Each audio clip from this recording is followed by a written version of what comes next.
So we're now interested with the young musicians that will be involved in this project in looking at the music on its own merits as well.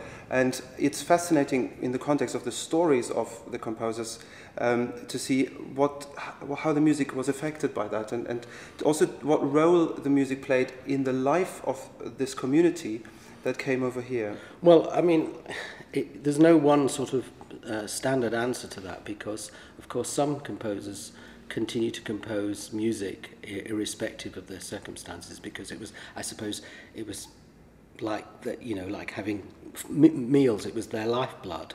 So although the surroundings might have changed, they continued to work. Some actually experienced initially a crisis.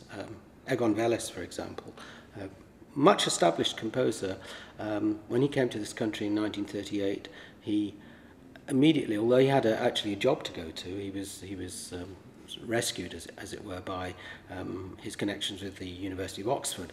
But unfortunately, being cut off from Austria and the kind of trauma of emigration meant that for 5 years he actually felt his pen fell silent, and he couldn't write anymore. And then he tried to kind of recreate himself. And what's quite interesting about the changeover in a composer like Veles is that by recreating himself, before that time he had been a kind of modernist composer, but when he came to England and then kind of recreated himself, he started to look back to the Austrian heritage from which he came, and he started to write symphonies, for example, and his model there was undoubtedly Bruckner and also Mahler, incidentally two composers that were not well known in this country, believe it or not, at the time of the early 40s, early 50s, and it's, I suppose we could argue that one contribution that, as an aside, one contribution that emigré musicians made to this country was the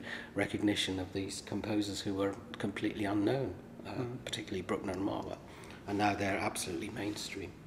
Indeed.